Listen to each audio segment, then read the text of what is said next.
दोस्तों, मैं अखिलेश कुमार पांडे फिर से एक नया टॉपिक दशमलव से जुड़े आरोही एवं अवरोही से संबंधित प्रश्नों को लेकर उपस्थित हूँ और ये प्रश्न सीटेट पेपर से ही लिया गया है।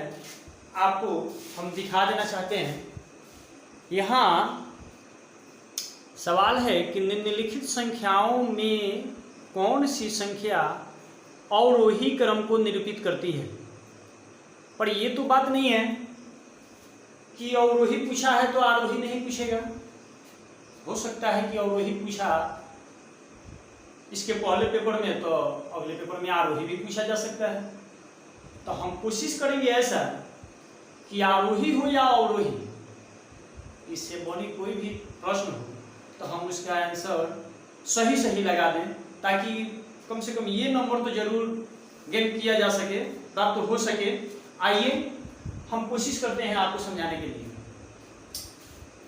दशमलव से जुड़े आरोही एवं अवरोही के प्रश्न। इस आरोही और अवरोही को समझने के लिए हम कोशिश करते हैं कि आपको आरोही और अवरोही पहले समझाएं कि आरोही और अवरोही क्या है।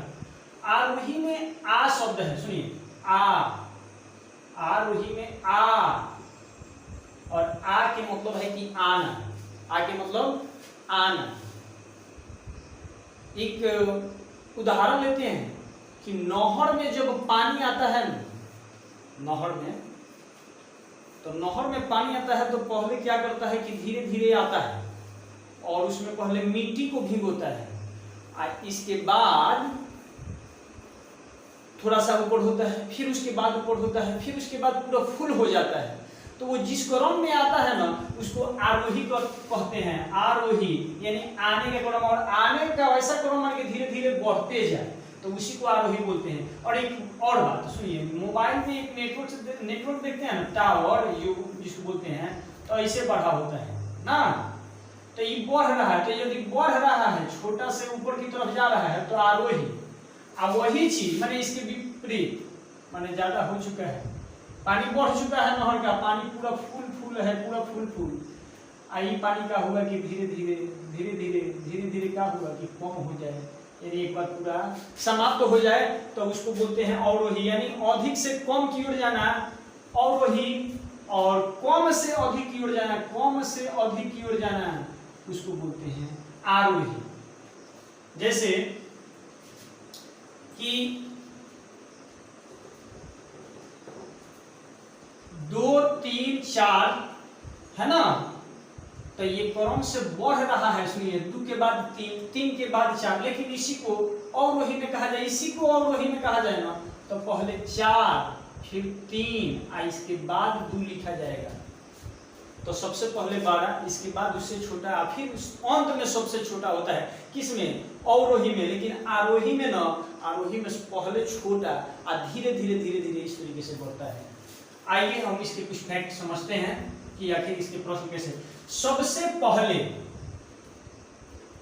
यानी आरोही और अवरोही के प्रश्न बनाने के लिए हमें सबसे पहले हमें यह पहचान होनी चाहिए कि कौन सी दशमलव संख्या बड़ी है एवं कौन सी दशमलव संख्या छोटी है। तो जब तक हम ये जानेंगे ही नहीं कि कौन सी संख्या छोटी है और कौन सी संख्या बड़ी है, तो हम कैसे सेटिंग करेंगे बताइए। हो सकता है तो सबसे पहले हमें छोटी बड़ी की पहचान करनी होगी। और सुनिए, ऐसे संख्या में तो 4 5 6 7 ऐसे कहेंगे तो आप तो पहचान लीजिएगा, लेकिन दशमलव में थोड़ी सी पहचान करना कठिन तो हम नहीं ही कहेंगे। क्यों कठिन कहेंगे? कि कोई चीज कठिन नहीं है, समझिए तो सब आसान है। और थोड़ा सा न समझ में आए तो हम लोग बोलते हैं कि नहीं ये भारी है। तो हम पूर्ण कोशिश करेंगे कि किसी भी सवाल को भारी लगने नहीं देंगे। आपको मैं पूरी दवा के साथ कहता हूं कि आपको कोई भी प्रश्न भारी नहीं लगने देंगे। मैं हमेशा चाहेंगे कि मैं जैसे इस सवाल को बना लेता हूं, वैसे आपको भी बनाने लायक और किसी को समझाने योग्य बना दूंगा। आइए देखते हैं, सवाल समझते हैं कि कौन सी बड़ी है और कौन सी छोटी है। सुनिए, सबसे पहले आपको देखना है इस दशमलव से पहले वाली संख्या, दशमलव से पहले की संख्या। तो ये बताइए, ये दशमलव में पहले, दशमलव से पहले 2 है, आई दशमलव से पहले 3 है ना। तो दशमलव से पहले 2 और दशमलव से पहले 3, तो ये पहले बताइए कि 2 बड़ा है कि 3? तो यह बड़ी संख्या हो गई। लेकिन याद रखिएगा दशमलव से पहले हमने कहा था, दशमलव के बाद नहीं। ना तो ये ना कि सुनिए दशमलव के बाद 9 है, इधर है 2, तो 9 वाला बड़ा हो गया, नहीं, ये गलत तरीका है। दशमलव से पहले को देखना है। सुनिए यहाँ देखिए, दशमलव से पहले 7 और दशमलव से पहले 5, तो बताइए कौन सा बड़ा होगा? ये होगा कि नहीं होगा? लेकिन आपको तो दिख रहा है कि दशमलव के बाद 9, 6, 4, लेकिन नहीं, ऐसा नहीं करना है। आपको दशमलव से पहले देखना है। तो दशमलव से पहले इधर 5 और इधर 7, तो दशमलव से पहले 7 वाला बड़ा हो जाएगा, जबकि ये छोटा हो जाएगा। ऐसे ही 11 और 9.8, इसमें तो दशमलव दिखिए नहीं रहा है। अब क्या करिएगा? आपको तो लग रहा होगा कि हाँ ये बड़ा है 9.8 क्योंकि 3 अंक में है, लेकिन ऐसा नहीं। ऐसा इसलिए नहीं कि यह जो संख्या होता है जिसमें दशमलव नहीं लगा होता है ना, वो दशमलव से पहले होता है। आप चाहे तो दशमलव लगा के 0 लिख सकते हैं, लेकिन नहीं लिखा हुआ है तो भी कोई बात नहीं। तो इसे हमें समझना है कि यह दशमलव से पहले है, यानी 11 दशमलव से पहले है और इसमें दशमलव से पहले 9 है। तो बताइए कौन सा बड़ा है? ये 9.86 बड़ा हुआ या 11? हमें अंदाज है कि आपका भी आंसर 11 आता होगा, और 11 ही सही है, 11 ही बड़ा है। 9.86 से 11 बड़ा है। ऐसे ही ये 4 नंबर सवाल में 15.964 और इधर है 15.99। बताइए, कोशिश कीजिए कि 15.964 बड़ा है या 15.99 बड़ा है।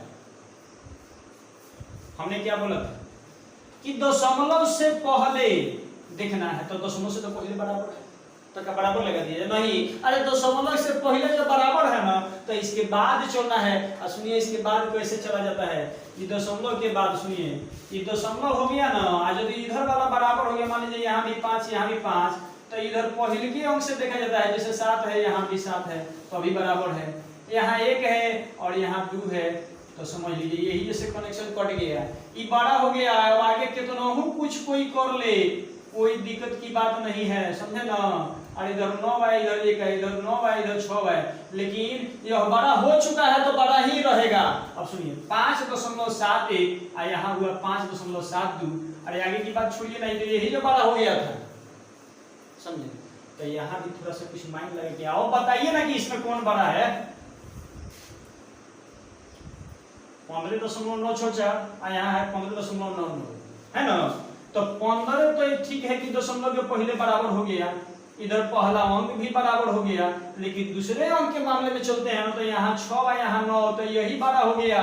अब कहिएगा कि 6 4 है, तो यहाँ 0 होता है। दशमलव के बाद में जो को मन करे पीछे 0 लगा लीजिए ना, अंक के बाद में 0 लगाने के लिए आप आ जाते हैं, लगा लीजिए। तो 3 को है तो मान लीजिए 3 को किए, तो अभी तो ये देखिए ना, तो 9 0 ना हो गया, ये तो 6 में 4 हुआ। तो इसलिए आपका कौन सा बड़ा होगा जी? 15.96 15.99, तो ये वाला हुआ कि नहीं हुआ? आइए इसको देखते हैं। 13.001 और 13.1, बताइए बताइए इसमें कौन सा बड़ा होगा? ये वाला बड़ा होगा कि ये जो बड़ा हुआ इसमें टिक लगाइए, बताइए कौन सा बड़ा हुआ? ये 13.001 वाला बड़ा होगा या 13.1 वाला बड़ा होगा?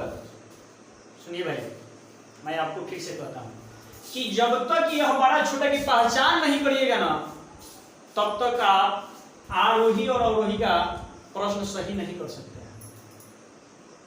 आपसे सही नहीं होगा, क्योंकि जब पहचान ही नहीं है। अरे हो सकता है कि बढ़के के आप पहले लिख दिए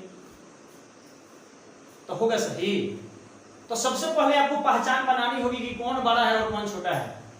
तो इसमें 13.001 और 13.1, तो सुनिए 13 तो दोनों तरफ बराबर है दशमलव के पहले, लेकिन इसके बाद देखा जाए तो यहाँ है 0 और यहाँ है 1, तो बताइए कौन सा बड़ा हुआ? हो गया ना बड़ा ये? हाँ, यही बड़ा है। इस सवाल को देखते हैं। 121.275 और इधर है 120.998, तो इसमें भी देखा जाए तो सुनिए, पहले ही दशमलव पार मत कर दीजिएगा, दशमलव पार पहले मत कीजिएगा, अरे दशमलव पार करने से पहले देखिएगा, तो इधर 121 और इधर 120, और 121 और 120 उसमें 121 बड़ा है, 120 छोटा है। तो फिर बताइए कि इधर जाने की जरूरत है दशमलव के उधर? दशमलव के उधर जाने की जरूरत नहीं है। हम सबसे पहले ही देख लिए कि दशमलव से पहले 120 है, 121, तो 121 वाला बड़ा होता है और यही बड़ा होगा। हमें विश्वास है कि आपको बड़ी छोटी की पहचान अच्छे से हो गया होगा। मैं कोशिश करूंगा कि यदि इसमें से कुछ भी मैंने आपको ना समझ में आए तो आप कमेंट में कीजिएगा, और मैं अगले वीडियो में जस्ट इसके बाद एक और मैं वीडियो चढ़ाऊंगा, तो उसमें हम आपको बताएंगे कि आरोही में और अवरोही में कैसे सजाते हैं और जल्दी से जल्दी कैसे सजाते हैं, क्योंकि समय बचाना ही बहुत बड़ी चीज होती है। मैं अब चाहूंगा कि इतने पर ही अपने वीडियो को एंड करने के लिए आपको वीडियो देखने के लिए धन्यवाद। फिर मिलेंगे एक नई वीडियो के साथ, तब तक के लिए दीजिए इजाजत, नमस्कार।